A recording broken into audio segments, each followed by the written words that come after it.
사업은 기본 원칙이 선계획, 후개발이에요. 먼저 계획을 세우고 그에 따라 개발을 한다는 얘기죠. 그런데 개발이라고 하는 건 두 종류가 있습니다. 물론 이제 구분에 따라서 여러 개가 있지만 공법적 개념, 우리가 보는 시각에서는 공개발과 사개발로 나눠져요.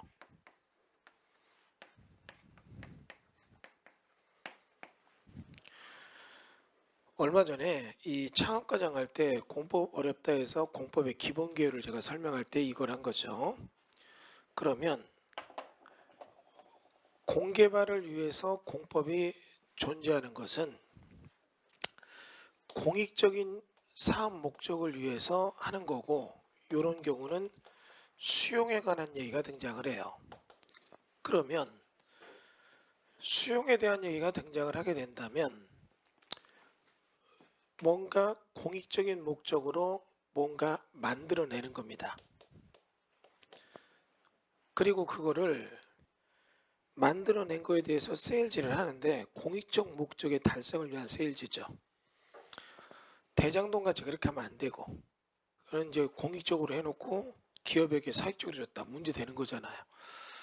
그러면 이렇게 해서 공개발에 대한 얘기가 등장을 하게 된다면 이 공개발하게 될 때 패턴은 특정한 지역의 개발 목적을 위해서 만들 수 있는 공간적 영역을 정해요. 이게 뭐냐면 지구 지정입니다.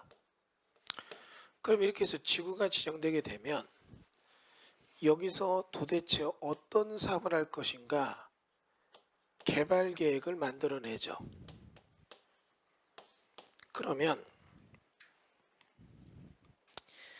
이런 개발 계획이 만들어지게 되면 그 개발 계획에 따라서 그 내부에 이 개발 계획이 이만큼 있다면 여기서 이제 그 일부에 누가 할 것인가, 이게 뭐냐면 시행자가 정해져요.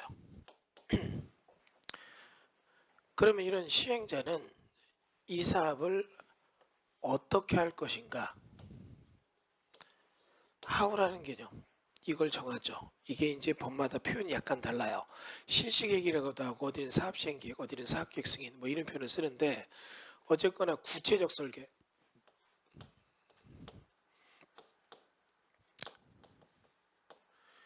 이런 구체적 설계가 이루어지게 되고, 다시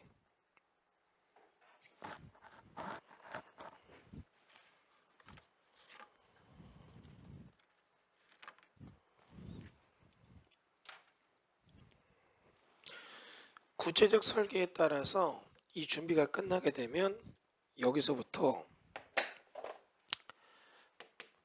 보상이라고 하는 절차가 진행되면서 공사가 스타팅되고 엔딩이 되죠. 엔딩이 되면 여기서 이제 조성 토지가 만들어졌고, 이 과정 중에서 이런 조성 토지를 어떻게 세일즈할 것인가, 이런 세일즈에 대한 계획이 나와요. 그러면 이렇게 해서 하나의 공개발로 만들어지는 얘기가 나오는 거죠. 물론 세일즈가 되는 것도 있고 또 세일즈가 되지 않고 그냥 기능으로 가는 것도 있고, 그림을 이렇게 그려야겠네.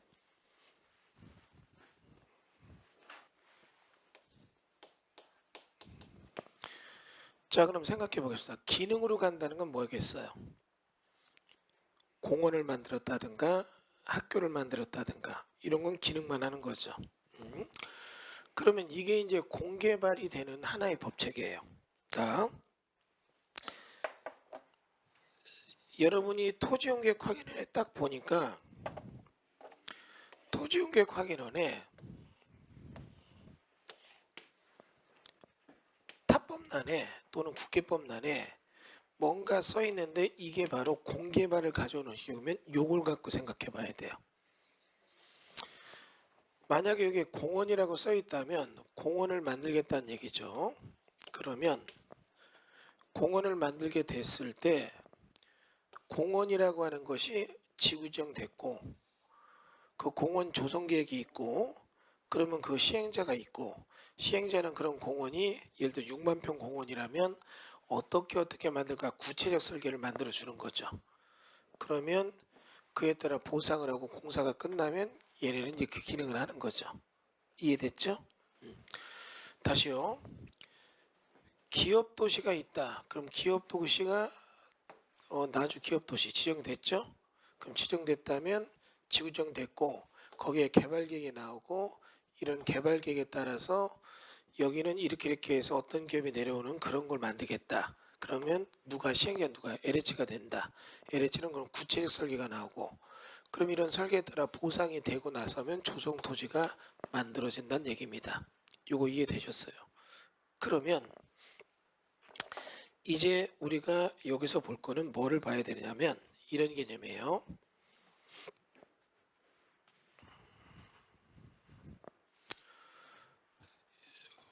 공개발은 부동산의 입지론을 바꿔요.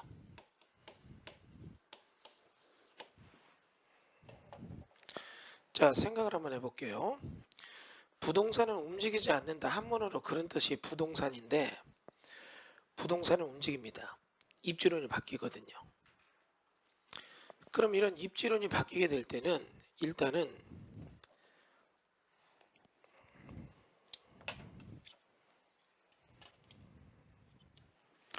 거리 개념이 바뀌는 게 있어요. 그 다음은 주종의에 변화가 생기는 게 있어요. 여러분이 공법을 알면 돈 버는 거 어렵지 않습니다. 일단 여러분 입지론에 대해서 거리를 바꾼다는 건 무슨 얘기냐면 이런 개념이에요. 어떤 두 지역과 두 지역을 연결하는 거리가 물리적 거리가 있어요. 이해됐죠? 그러면 이렇게 해서 두 점을 볼 때 어떻게 해요? 어디가 가까워요? 1번과 2번이. 1번이 가깝죠. 이게 물리적 거리예요. 이해됐어요? 근데 여기서부터 여기까지는 버스를 타고 하고 여기서부터 여기까지는 KTX가 SRT, GTX가 이번에 등장을 해서 여기서부터 여기까지는 어떻게 해요? 5분이면 가요. 여기는 버스 타고 가면 30분이에요. 그러면 어디가 가까워요? 2번이 가까워지죠. 이해됐어요? 이게 교통거리예요. 공개발이 이루어지게 되면 이렇게 거리가 바뀌어요. 다시 볼게요. 이렇게 해서 여기가 있는데 3번은 여기에요. 근데 여기랑 여기도 모두 GTX가 써요. 이해됐죠? 그러면 여기서 타고 갈 때 여기서부터 여기까지 타고 갈 때는 이거는 5분 거리고 요거는 8분 거리면 2번과 3번은 어디가 가까워요? 2번이 가깝죠. 이해됐어요? 좀 전에 제가 교통거리라고 했잖아요. 그죠? 예. 자, 근데 이런 얘기 볼게요. 여기는 이 GTX가 하루에 2번 사요. 여기는 어떻게 해요? 5분마다 있어요. 그러면 느낌이 어디가 더 가까워요? 시간거리 이게. 무슨 말이 이해됐어요? 갑자기 여러분 지금 자꾸 말 바뀌잖아요. 여러분도 지금. 여러분이 거짓말 치는 게 이랬다 저랬다가 아니라 내용을 들어보니까 계속 바뀌잖아요. 이런 얘기가 실제로 부동산의 입지론을 바꿔놓는 얘기예요.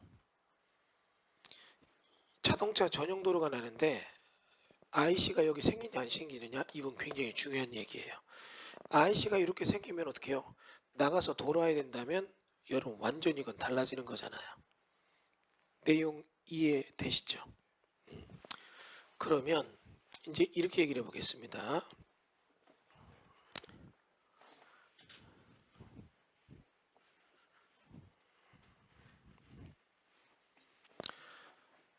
천천히 생각을 한번 해보세요.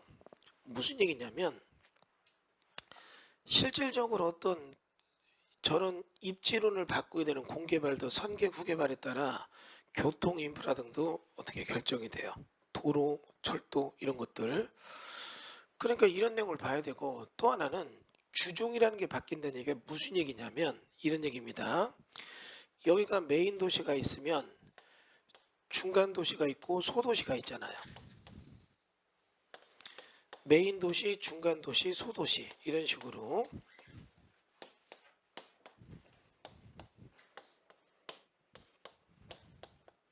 그런데 이쪽으로 뭐예요? 대규모 국가산업단지가 딱 들어왔다. 그러면 이 동네는 여기에 주종관계에 비슷하게 돼 있잖아요. 이해됐죠? 표현을 주종이라는 표현을 써서 죄송은 합니다만 이렇게 되는데 여기는 이쪽이 어떻게 해요? 딱 예속되면 그때는 포지션이 달라지잖아요. 입주론이 바뀌는 또 하나의 모습이에요. 이해됐죠? 지금이 어디가 그러냐면 용인의 원삼. SK하이닉스 들어왔으니까 완전히 달라졌잖아요. 이해됐어요?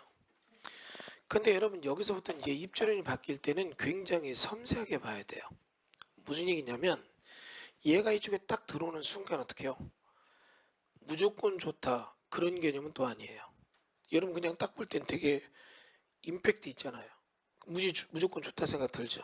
그러나 실상은 그렇지가 않다는 얘기죠. 왜 그러냐면 여러분 이렇게 얘기를 한번 해볼까요?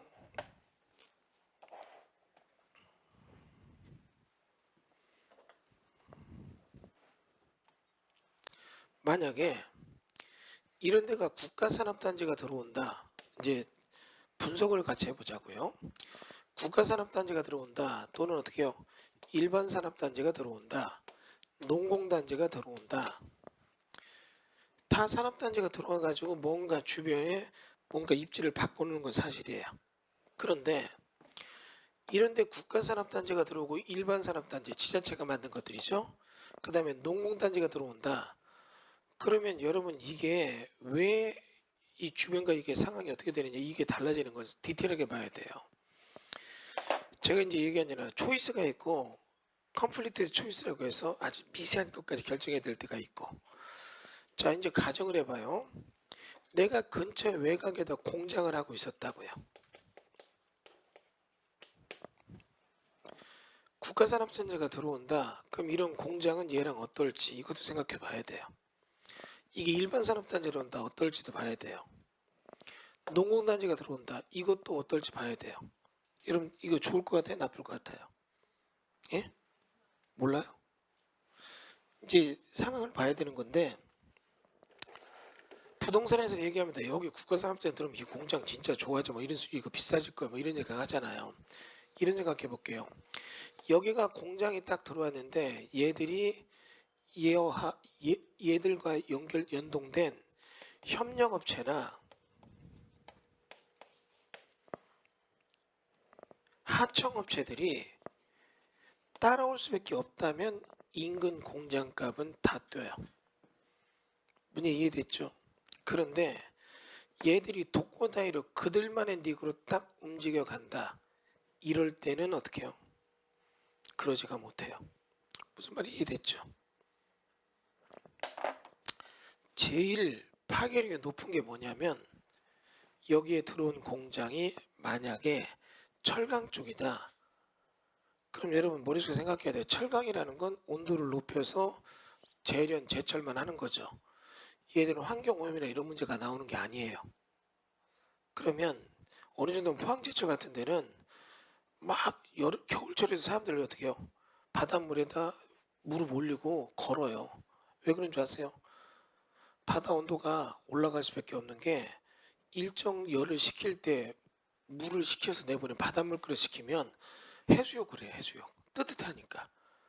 근데 그렇게 하더라도 그게 온도 변화가 큰 문제는 없거든요.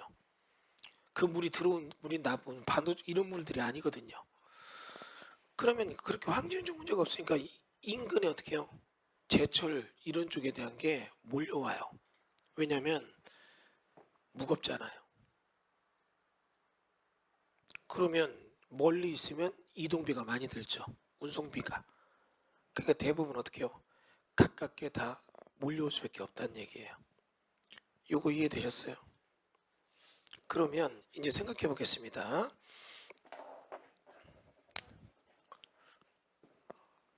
이런 내용이 실제로 주변에 어떻게 영향을 줄 건가 이걸 봐야 되는데 여기 들어오게 된 국가산업단지라면 개발계획에 어떤 업종이 들어온다 이런 얘기가 뜬다고요. 이해됐어요? 그리고 기사되면 얘들이 뭐 고용 유발 창출 효과 막 이런 얘기 뜨잖아요. 그러면 여기 있는 애들이 고용이 많이 된다면 이게 지금 직주 근접인가 아니면 어떻게요? 원격적인 출퇴근이 되는가 이런 것도 여러분 봐야 돼요. 이해가 되면 다시요. 아침에 출근했다 저녁에 퇴근할 수 있는 그런 식의 공장이며 엄청난 플랜트 사업으로서 실질적으로 어떻게 해요? 뭐 야간에는 공장이 돌아가지 않는다든가 자동화 시스템으로 고용 인구가 많이 없다든가 이런 것들은 주변에 어떻게 해요? 긴박세돼요. 당진이 그런 얘기 했잖아요. 그런데 얘기를 해볼게요. 거꾸로 이런 얘기입니다. 이게 일반 산업단지가 들어왔고 일반 산업단지가 딱 들어오자마자 주변에 웬만한 공장들이 여기가 싸니까 다 옮겨요. 어디가 그러냐면 저쪽에 충청북도 쪽의 산업단지가 그래요. 거기는 들어가면 외부를 다 잡아먹어요. 왜 그런 줄 아세요? 충청북도라는 데는 낙후도시고 기업들이 없으니까 이걸 촉진하기 위해서 오염농도 높은 것들을 많이 받아요. 오염농도 처리소를 둬서 산업단지 만들면 주변에 있는 이런 업종이 있는 데들이 이를 다 몰려 들어가요. 문제 이해됐죠? 개별 입지 공장들이 다 임차인들이 이쪽으로 들어가고 나면 공장이 텅 비어요. 이런데 모르고 경매 받으면 공장 받으면 옆에서 산업단이 들어오면 뭔가 좋았을 것 같다. 연동된 좋았던 기억이 있다. 이런 식으로 들어가서는 안 되는 거죠. 이거 이해되셨어요? 그러면 여러분들 여기서 이제 우리 보겠습니다. 실질적으로 이런 부분 등에 대한 문제점이 있는가 없는가도 여러분 체크 잘 하셔야 돼요. 컨셉 이해되셨죠? 자, 다시 보겠습니다.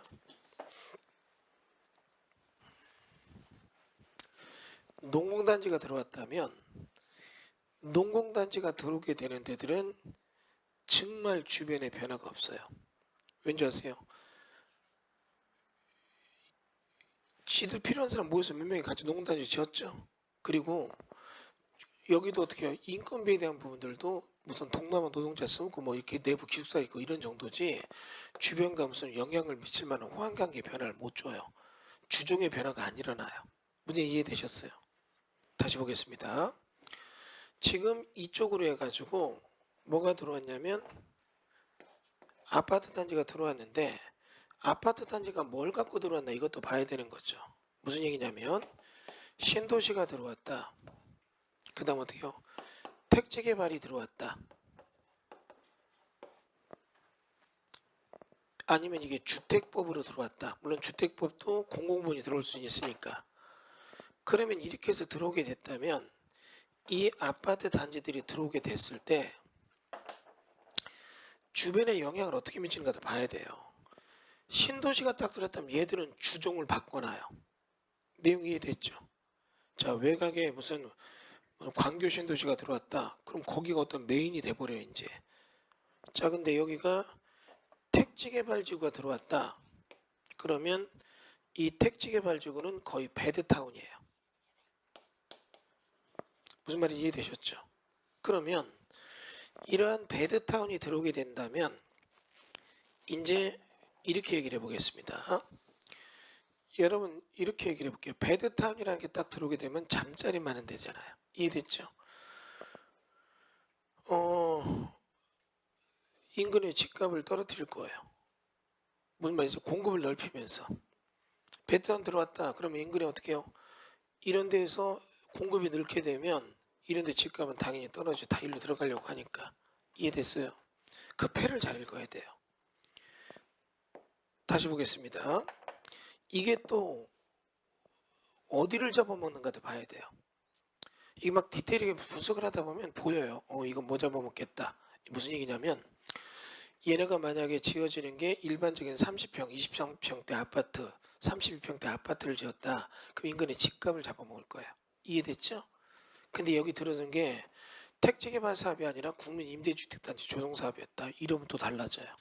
얘들이 잡아먹는 게 뭘 잡는 줄 아세요? 그럼 인근의 아파트 이런 것보다도 인근의 빌라, 임대형 주택들을 잡아먹어요. 왜냐면 거기 사는 임차인들이 월세 30 내는데 여기 내면 20만 원만 내면 되니까 다 들어간다고요. 문제 이해됐죠? 그러면 이런 데서 누굴 잡아먹는가 이것도 잘 봐야 돼요. 무슨 말인지 이해되셨죠? 다시요. 여기서 막 들었으면 집값이 떨어질 거다. 그렇지가 않아요. 임대주택이고 이쪽은 어떻게 해요? 정상적으로 지은 주택이라면 이 공공부분 주택이랑 민간주택은 조금 격이 다르거든요. 그러니까 그 내용을 봐야 되는데 거꾸로 여기서는 또 이거에 대해서 들어오게 될 때 뭔가 좀 느낌이 좋다 이렇게 되는 게 뭐냐면 베드타운으로 늘다 보면 여기에 대한 개발 계획을 딱 보니까 전체 부지 면적의 한 70%가 주택으로 다 집중됐고 20%가 공공시설이고 10%가 근생이다. 그럼 인구는 느는데 는 인구만큼 이들에게 어떻게 해요? 지원시설이 부족하죠. 그럼 인근의 땅들은 어떻게 해요? 상가나 이런 쪽에 대한 수요가 당연히 늘어나요. 전에는 여기다 누가 1층만 지으면 됐지 2층 줘도 돌아라고 했거든요. 3층 줬다 지욕심이지 들어온 사람 하나도 없어요. 근데 이렇게 바뀌었다면 어떻게 해요? 무슨 소리야 5층은 줘야지 막 이런 소리 나온다고요. 제 얘기 뭔지 이해되시죠?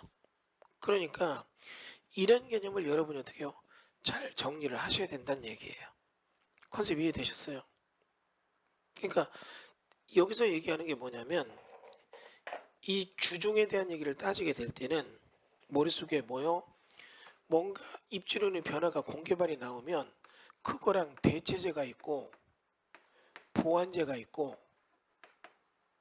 어느 쪽으로 가는가 이거 머릿속으로 잘 따지셔야 돼요. 다시요.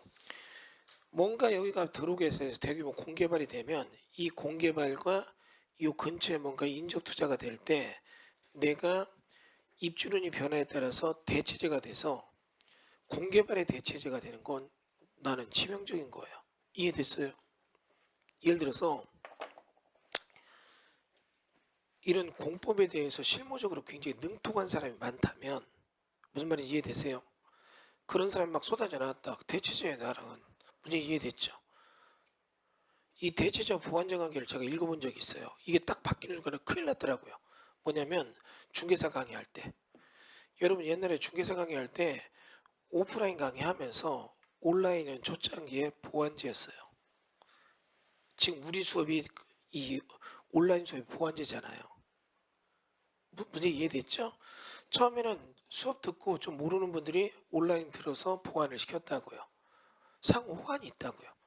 수강생만 아주 잘 되면 온라인도 같이 됐다고요. 학원도 잘 되고 이것들 서로. 근데 점점 이게 대기업이 들어오면서 기능이 기술이 뛰어나지니까 온라인 수업이 오프라인 수업을 잡아먹는 대체제가 돼요. 지금 여러분 해커스나 에듀나 메가 가보세요. 오프라인 시장에 수강생 누가 있나? 그 큰 강남에 이 한 5배 되는 강의장에 요 정도 인원 앉아 있어요. 그럼 망해야 되거든요. 근데 돌아가는 이유 온라인은 하루에도 수십 명씩 등록하니까 이건 뭐예요? 온라인과 오프라인이 바뀌는 상황이잖아요. 이거 뭐 이제 보완제가 아니라 대체제죠. 그러면 여러분 시장을 읽어야죠. 여러분은 그냥 그렇구나 수강생 입장에서 보는데 강사 입장에서는 폐가 보였거든요. 전에는 학원 잘 되면 계속 생기니까 학원은 많고 강사는 적으니까 강사 몸값이 비싸요.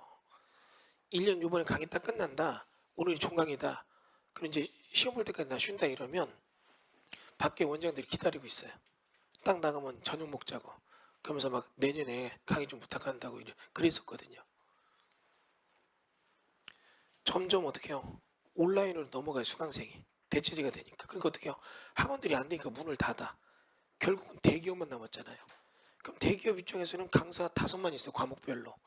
에이스 하나, 그 다음에 둘 정도 보조, 그 다음에 여벌로 둘, 5. 그러니까 어떻게 해요? 25년 전 강사료에 지금 반밖에 안 돼요. 중개 선생님들 강의료가. 그건 여러분 딱 표를 읽어보니까 이 시장은 끝났다 이 생각 드는 거예요. 강사 입장에서는. 문제 이해되죠? 그러면 그런 거 대체제 보완제 관계를 잘 생각해보면 부동산도 똑같거든요. 뭔가 이게 지금 들어와서 주종가가 병행할 때 뭐가 대체제고 뭐가 보완제까지 상품을 잘 읽어야 돼요. 그게 입지론 보는 거예요. 그 입지론은 뭘 갖고 오느냐? 부동산의 투자론과 연결이 돼요.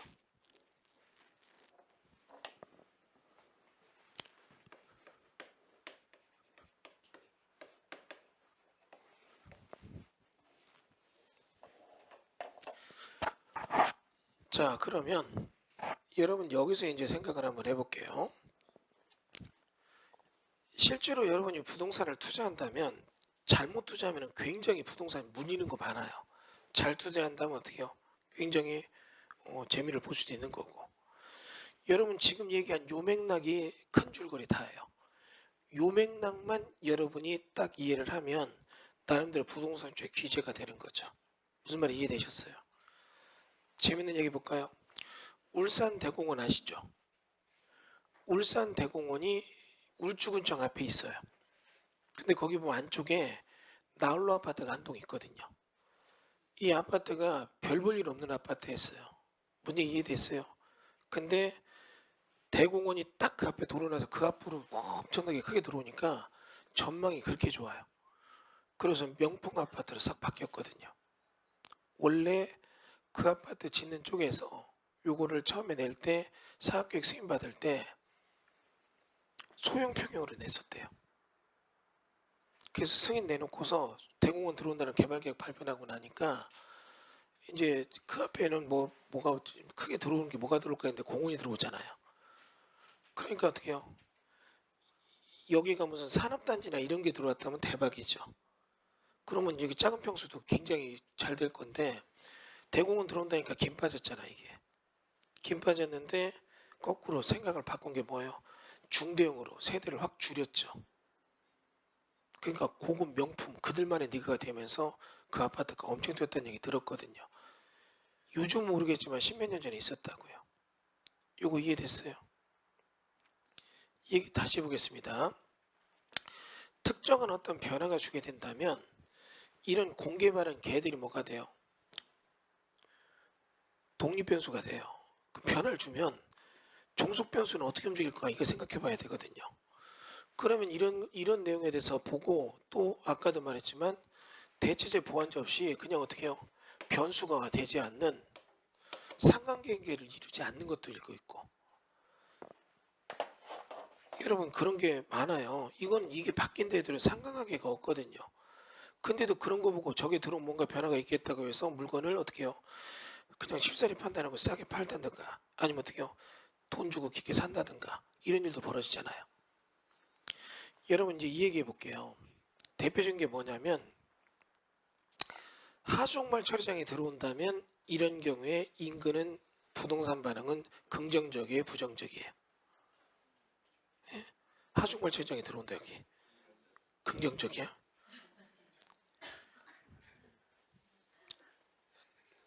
우울해지기 시작해. 일반적으로 부정적이잖아요.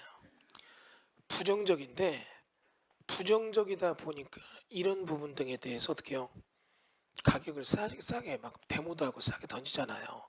근데 그걸 샀는데 사고 나서 보니까 어떻게 해요? 하중말장을 넣으면서 위에다 공원을 만들어줘요 요즘은. 문제 이해됐죠? 그럼 이게 공원을 만들어주니까 이런 데다가 어떻게 해요? 그거 상관없이 물류나 뭐 이런 걸 만들어주는 거예요. 물류 창고 같은 거. 이런 거는 뭐 냄새 좀 가끔 나한테 비 오는 날 흐린 날 나더라도 큰 문제가 없거든요. 문제 이해되죠? 오히려 거기에 맞는 상품을 찾아보면 더 긍정적으로 움직일 수도 있는 거죠. 이런 얘기에 대해서 여러분이 어떻게 해요? 생각을 해보셔야 된다는 얘기예요. 아시겠어요? 예. 그래서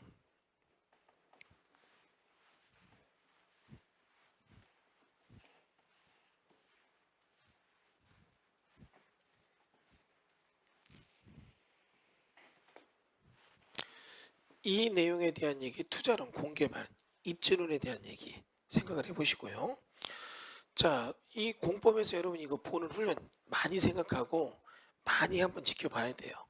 어느 특정 주기 선계 구개발로 공개발이 됐으면 얘들이 어떻게 변화 있었나 이런 거 자꾸 연구해보고 보시면 안목이 보여요. 문제 이해되셨죠?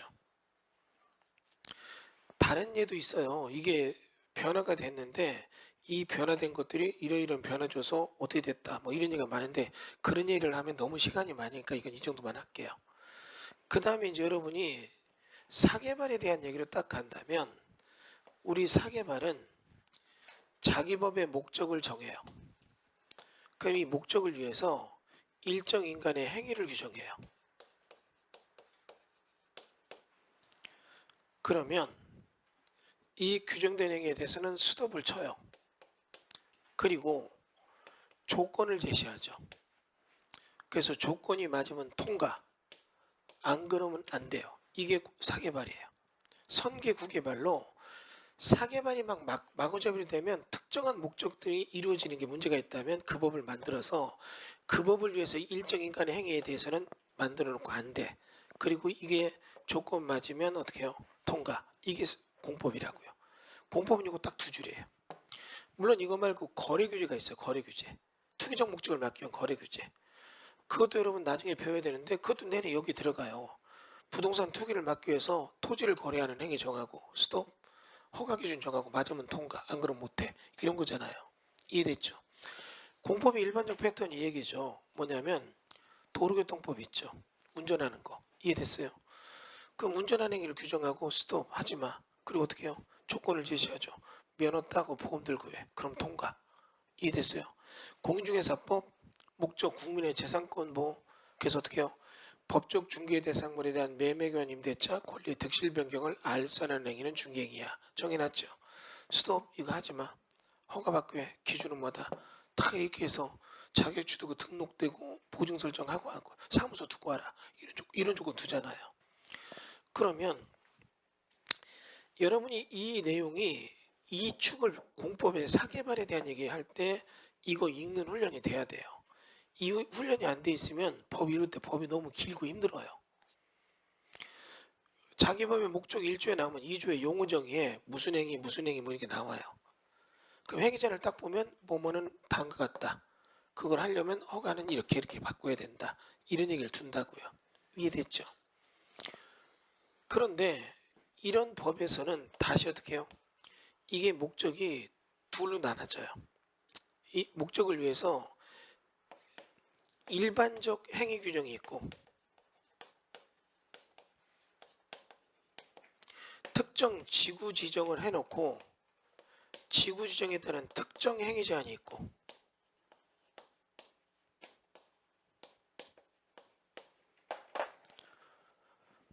자 그러면 이 내용에 따라서 니네는 안 돼 스톱 허가받기 위해 기준은 뭐다 맞으면 통과 안 그러면 안 된다 이걸 정해놓는 거예요. 정의되셨죠? 그러면 이 내용을 여러분이 정확하게 간파하지 못하면 법문이 복잡해져요. 자 천천히 볼게요. 하나의 토지가 있다면 이 토지에 평면적 개발이 있고 그 위에 입체적 개발이 있고 그 다음에 길열기가 있고 그러면 여기에 따라 붙는 법들이 쭉 따라 붙어요. 따라 붙을 때 각각의 법목적 이걸 갖고 들어온다고요. 조금 이해되세요? 좀 어려워요? 쉽게 갈까요? 하나의 농지가 있다면 일반적 농지법의 대상이다. 이거랑 농업진흥구역이 있다면 농업진흥구역에 지구 지정됐을 때의 대상은 내용이 달라요. 스토리 이해됐어요? 어저께 경매사관 듣는 분들은 제가 수업 중에 임야 얘기할 때 얘기한 거 기억나시죠? 같은 임야라도 일반적 임야가 있고 보존산지에 대한 내용이 있고 그리고 얘들끼리 법끼리 주고받는 얘기가 나오잖아요. 그러면 이런 식으로 해서 자기 법의 목적을 위해서 일정 행위를 규정하고 스톱하지마 일정 조건 허가 기준을 주고 맞으면 통과 안 그러면 안 된다. 이걸 뒀다는 얘기예요. 자 그런데 이제 이렇게 얘기를 해보겠습니다.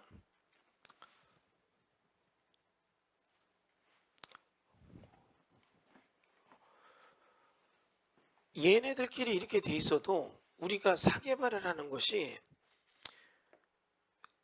나 혼자 개발하는 게 아니라 토지가 인문적으로 딱 바뀌게 된다면 자연적 상태로 쓸 때랑 인문적 쓸 때랑 틀리잖아요. 인문적으로 쓰게 되면 들고 나고 인아웃이 있는 거라고요. 인아웃이 뭐냐? 길열기라고요. 정의됐어요? 그러면 길열기를 하기 위해서 도로 관련 법규라든지 물에 관련 법규가 있잖아요. 상수하수. 그런 조건이 또 자기 법 목적을 두고 일정 행위를 두고 스톱 하려면 허가법의 기준에 이게 있는 거고 요거 이해됐어요? 그래서 여러분이 이런 거 배우는 거잖아. 도로조명어가, 인도조명어가, 사도개설어가, 국어조명어가, 하천조명어가 이런 거 다 배우는 거야 이제. 그러면 그렇게 하고 나서 다시 여기에 대해서 인문적으로 쓰려면 여기가 야산이 아니라 토목공사 해야 되잖아요. 그럼 토목공사 하기 위해서 이게 어떻게 해요? 임해라면 산지전용어가, 농지라면 농지전용어가, 아니면 토목공사가 필요하면 토지형질 변경, 이 내용을 해야 되는 거고. 요거 이해됐죠? 그리고 그런 내용에 맞춰서 다시 입체적 인허가를 받는다. 그럼 어떻게 해요? 건축허가 받는다. 아니면 주택법에 사업계획 승인 받는다. 공장 설립 승인 받는다. 이런 얘기가 나온다는 거고. 그럼 그 법이 다 맞나 틀리나 봐야 되는 거예요. 이해됐어요? 재밌는 건 부동산 개발로는 이 중에 뭔가 하나만 틀어져도 안 되는 거예요. 전체가 다 맞아도 하나 틀린다. 99.9가 맞아도 0.1이 틀리다. 그러면 안 되는 거예요. 이거 이해되셨어요? 그래서 이 내용을 우리가 지금 따져서 하는 거고, 다음은 천천히요. 이제 이렇게 해보겠습니다.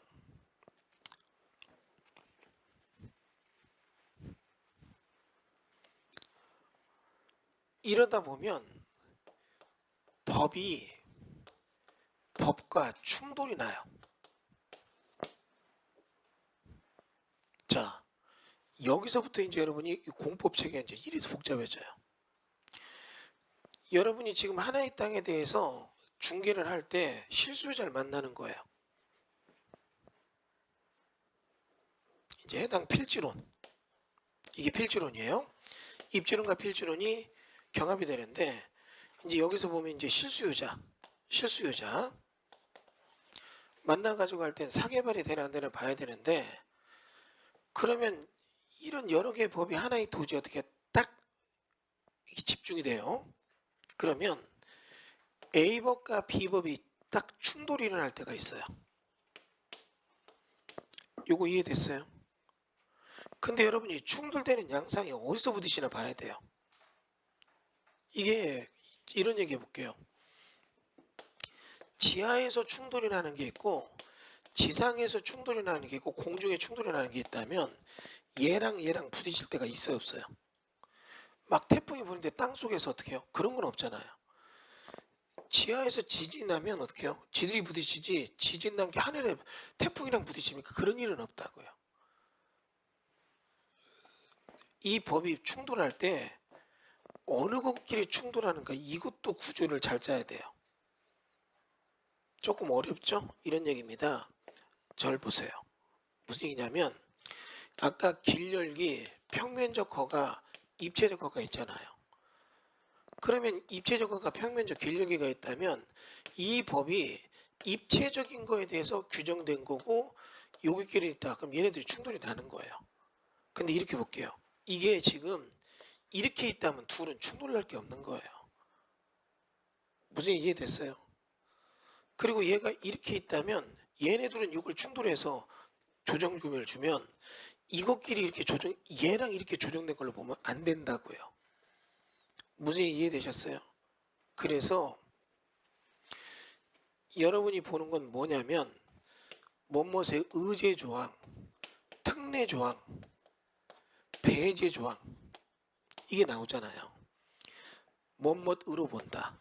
뭐뭇은 적용하지 아니한다. 이해됐어요? 그러면 이런 식으로 해서 이런 조문이 나오면 얘들이 충돌될 때 어디서 충돌하는 걸 바꾸는가 이걸 봐야 되는 거예요. 여러분 이거 예전에 제가 강의한 게 하나 있거든요.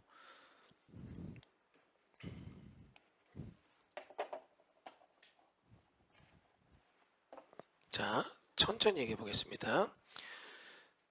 농업진흥지역이 관리지역의 농업진흥지역 지정되면 농림지역으로 본다. 이건 의제조항이에요. 그럼 얘는 용도지역에 대한 얘기가 있으면 이거 이쪽으로 다 보내버린 거잖아요. 내용 이해되시죠? 접도구역에서는 도시지역에서는 접도구역의 행위자를 적용하지 아니한다. 그럼 이건 접도구역의 행위자를 적용하지 않는 거지만 그렇다 하더라도 도시지역 내에서는 어떻게 해요? 이거에 관련된 도로에 관련된 나머지 접도구역에서 행해자는 입체적 제한인가 봐야 돼. 그러면 입체적 제한이다. 그럼 입체적 제한을 접도구역의 입체적 제한을 도시역에서는 적용하지 않는다는 얘기잖아요.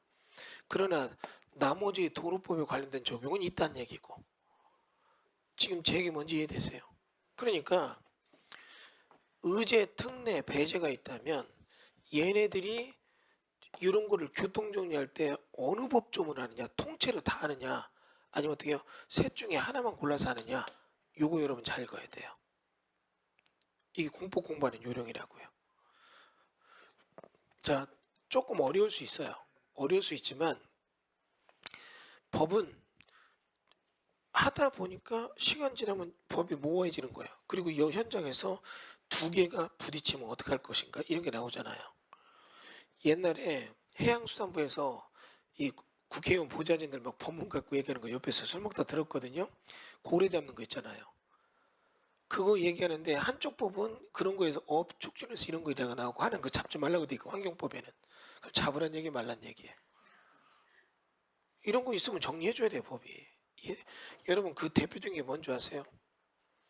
고용안전부에서는 고용을 늘리기 위해서 전문 자격증 활성화해서 국가가 지원해서 돈 주죠. 그 대표적인 게 뭔지 아세요? 피부, 미용. 피부 미용 쪽이에요. 경락 이런 거 있잖아요. 왜? 마사지 이런 거. 그런데 의료법 보면 그거 하면 안 돼요 또. 여러분 안마 있잖아 안마. 경락 안마 이게 비슷하잖아요. 근데 안마는 누구만 할 수 있는 줄 아세요? 시각장애인을 위한 거예요. 그들만 할 수 있어요 또. 그러면 국가가 돈 줘서 자격증까지 가고 교육까지 시켜주고 나가서 하다 보니까 이게 시각장애인 그런 거에 의료법에 걸린다 이 말도 안 되잖아요. 그러니까 법이 이제 거기서 진화를 해서 어떻게 정리를 해줘야 돼요. 그러면 거기서 이제 의제, 특례, 배제 뭐 이런 얘기 나오는 거예요 이제. 무슨 말인지 이해되죠? 근데 여러분이 그런 거에 대한 교통정지 규정을 딱 놓쳐버리면 하나만 몰고 가다 보면 되는 걸로 보이다 문제되거든요. 나중에 여러분 이게 지금 제가 예를 들려도 이제 이렇게 들면 좀 그나마 이해가 되는데 구체적으로 가면 이제 머리 깨기 시작해요. 토지 형질 변경, 개발행위 허가 대상. 근데 뭐뭐는 적용하지 아니한다. 그러나 가로 안에 뭐뭐는 뭐다. 근데 뭐뭐로 될 때는 그쪽 부분을 넘긴다. 이런 게 나와요. 이걸 이제 여러분 기가 막히게 이용하는 사람은 기가 막히게 개발을 해요. 이거 이해되시죠? 이게 여러분 어때요? 공법의 사개발의 두 종류예요. 여러분 이거 제가 일반론으로 한 번만 적어볼게요. 입체적 개발에 대한 대표적인 예, 평면적 개발에 대한 대표적인 예, 농지법이 있다면 농지법의 목적은 식량안보다. 이게 여러분 얘기했죠. 그래서 어떻게 해요? 논바닥이 있는데 내 땅이라고 막 개발하면 문제가 되니까 이걸 개발하는 걸 농지 전용이라고 명명했고 스톱 하지마 허가받고 해 기준은 뭐다 다 정해놓는다고요. 이거 이해됐어요? 다시요. 산지관리법이 있다면 산지관리법은 보안이다. 우리를 보호하고 안전하게 한다. 그래서 어떻게 해요? 임야를 막 무단으로 개발하는데 이번처럼 눈만이 오면 어떻게 해요? 이거 눈 녹을 때 홍수납니다. 그러니까 어떻게 해요? 임야 개발은 함부로 하지만 산지전용이라고 했고 스톱 허가받고 해 기준은 뭐다 다 정해놓는다고요. 이해됐어요? 다시요. 개발행위 국계법 난개발을 막자.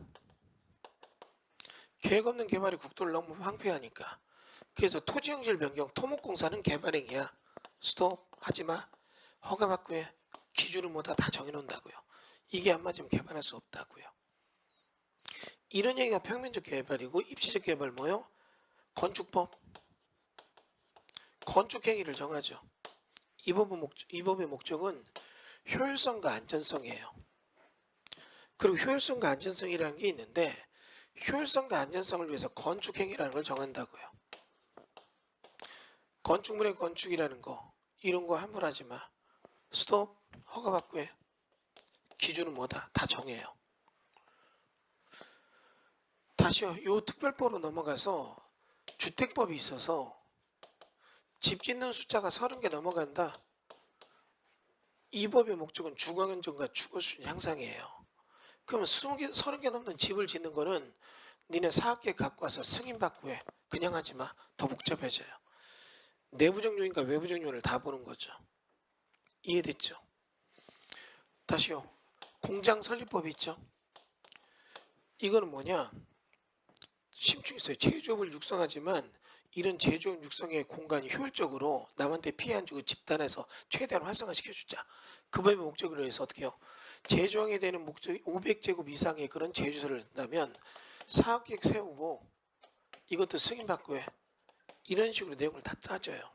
이제 여러분 이것도 개별적으로 배우는 거죠. 이해됐어요?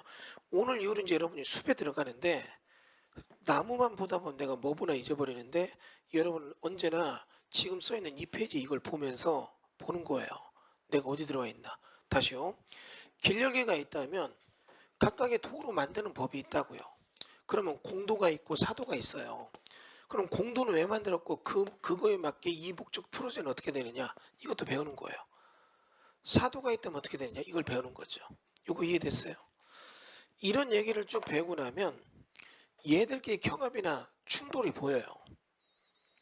그럼 여러분이 어떻게 해요? 아 이거는 뭘 어떻게 해야 된다 이런 게 어때요? 파악법이 보인다. 로드맵이 보여요. 안 그러면 보다 보면 이거 저거 계속 쏠려다니면 정신이 하나도 없다는 얘기예요. 이해되셨어요?